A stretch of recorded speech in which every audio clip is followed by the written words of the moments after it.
Assalamualaikum warahmatullahi wabarakatuh. Selamat pagi seluruh Ananda siswa-siswi kelas 8 MTS Laboratorium UIN Sumatera Utara Medan. Mudah-mudahan seluruh Ananda pada hari ini semangat serta diberikan selalu kesehatan sehingga bisa menjalankan aktivitas kita pada hari ini. Baik Ananda, sesuai dengan jadwal yang sudah kita terima bahwa pada hari ini kita akan belajar matematika secara online. Sedikit berbeda ya, kalau biasanya kita belajar di dalam ruangan kelas, maka pada hari ini kita belajar di rumah masing-masing dalam situasi dan kondisi yang harus kita pahami bersama. Baik Ananda, materi kita pada hari ini adalah kubus dan balok. Nah, sebelum kita membahas materi ini lebih jauh, maka kita lihat dulu persepsi materi-materi sebelumnya yang mengkaitan dengan materi ini. Nah, bangun ruang dimensi 3 ini adalah bangun ruang yang memiliki beberapa unsur-unsur di dalamnya.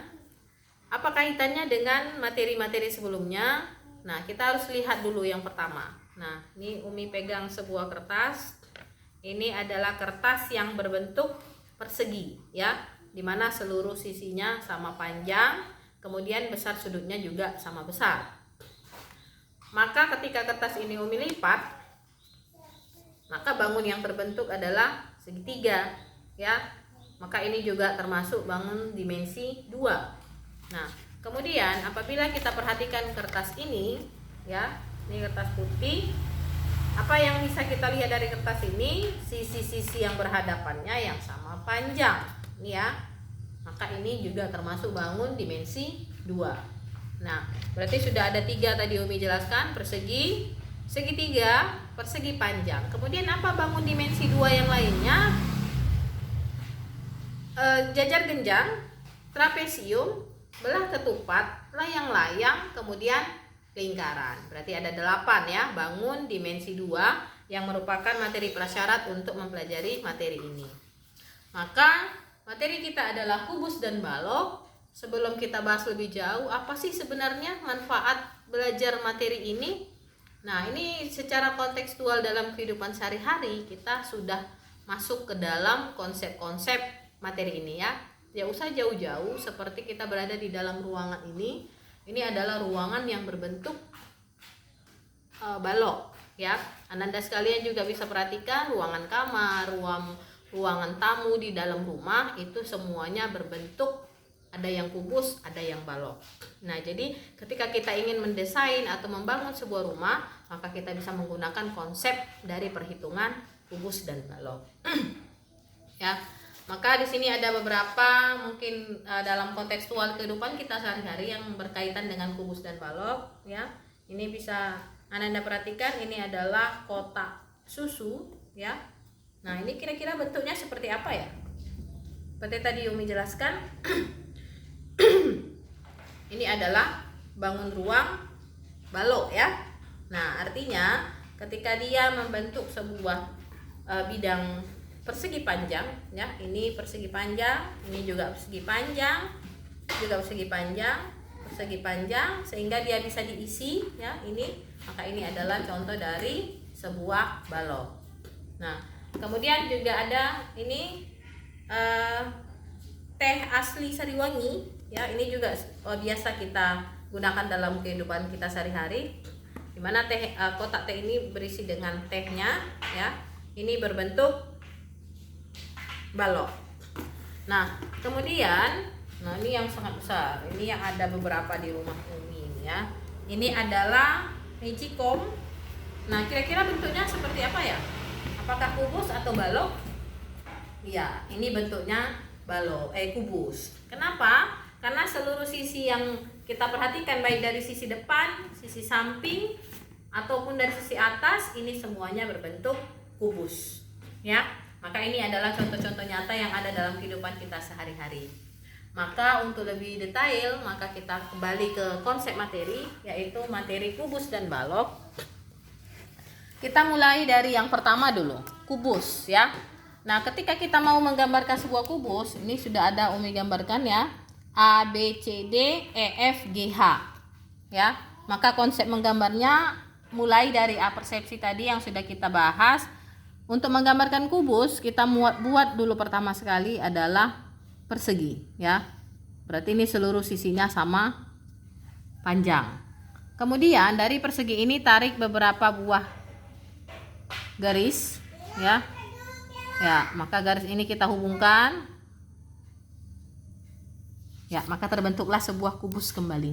Kalau tadi kita namakan A, B, C, D, E, F, G, H, maka ini kita kasih nama P, Q, R, S, T, U, V, W. Ya, berarti ini kubus A, B, C, D, A, B, C, D, E, F, G, H. Kemudian gambar yang kedua kubus P, Q, R, S, T, U, V, W. Oke. Jadi mungkin itu detail sedikit bagaimana cara menggambarkan sebuah kubus. Nah, sekarang kita lihat materinya, yaitu unsur-unsur kubus. Nah, apa saja unsur-unsur yang ada pada kubus tersebut? Kita lihat yang pertama, titik sudut. Nah, coba perhatikan gambar yang pertama. Titik sudut itu adalah yang mana saja yang merupakan titik-titik pada sudut bangun tersebut.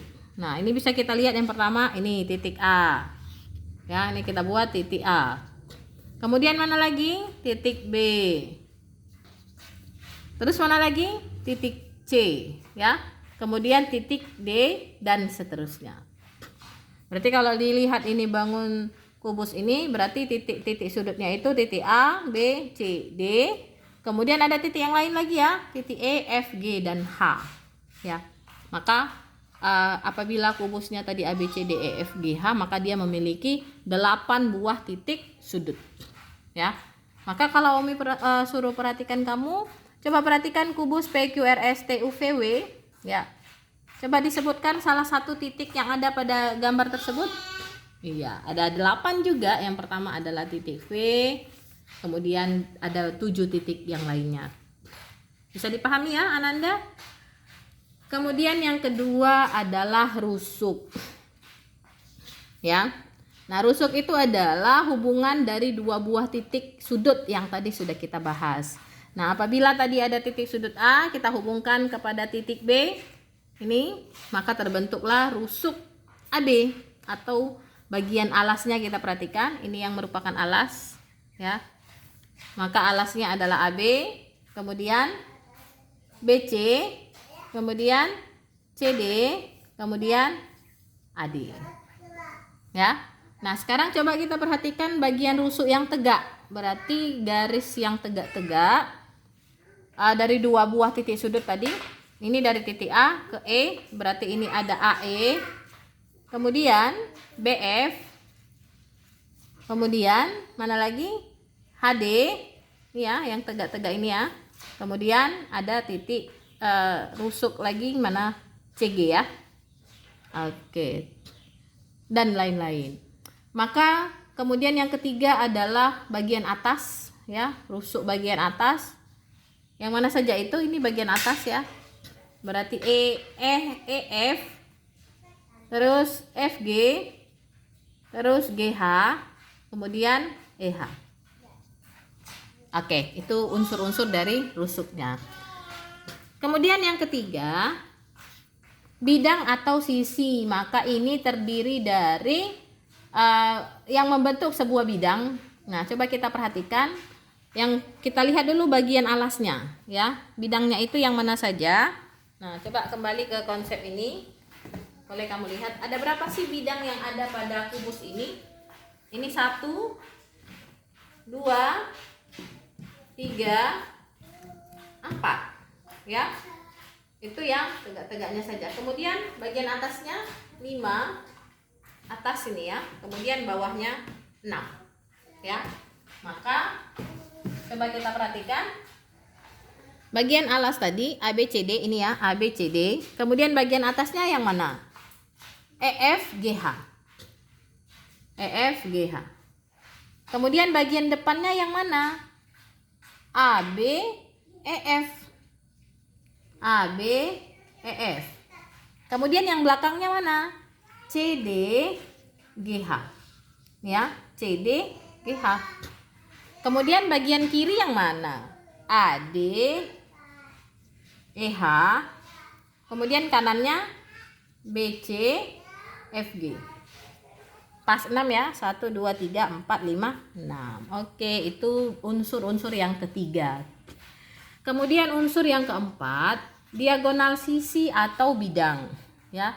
Nah, ketika kita sudah menemukan tadi ada 6 bidang atau sisi dari bangun kubus ini, maka yang mana yang merupakan diagonalnya? Kita lihat yang pertama alas ABCD. Ini ya. Yang mana yang jadi diagonal? Ini kita hubungkan AC, ini 1. Kemudian mana lagi? BD ya.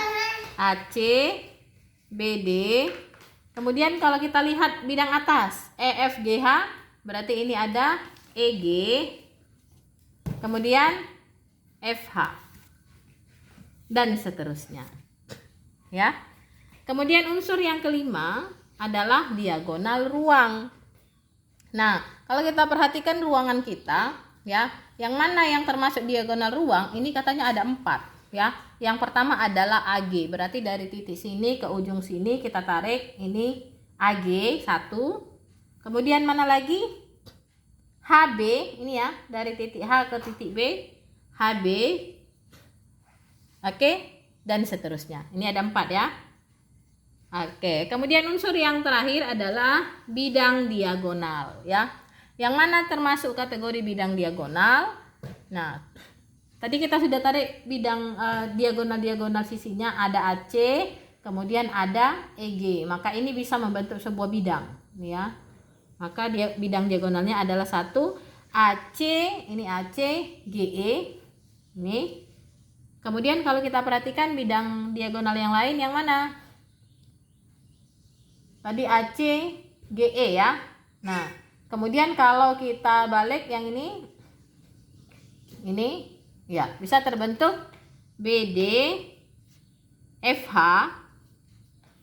Kemudian ada beberapa bidang diagonal yang lain. Oke. Nah, baik Ananda sekalian, itulah unsur-unsur kubus yang akan kita bahas pada hari ini dan sudah Umi jelaskan. Maka dari penjelasan itu Umi berharap Ananda bisa memahami apa saja unsur-unsur yang ada pada sebuah kubus. Nah, maka tidak jauh berbeda antara kubus dengan balok ya. Maka kalau tadi kubus kamu hanya menggambarkan sebuah bidang yang seluruh dimensinya, sisi-sisinya itu sama ya. Maka kalau balok dia tidak jauh berbeda, hanya sedikit konsep dari permukaan bidangnya saja ya. Maka kalau Ananda diminta gambarkanlah kubus dan balok, gambarkanlah balok, maka mungkin Ananda sudah bisa memahami dari beberapa unsur yang sudah Umi jelaskan tadi. Mungkin itu penjelasan singkat mengenai kubus. Maka untuk balok ini nanti Umi berikan penugasan kepada Ananda, tidak jauh berbeda dengan konsep yang sudah Umi ajarkan mengenai kubus ya. Maka itu saja dulu mungkin penjelasan kita pada pagi hari ini. Mudah-mudahan Ananda nanti bisa menyelesaikan apa saja soal-soal yang akan Umi berikan. Maka demikian saja pembelajaran pada hari ini. Kita tutup dengan mengucapkan Assalamualaikum warahmatullahi wabarakatuh.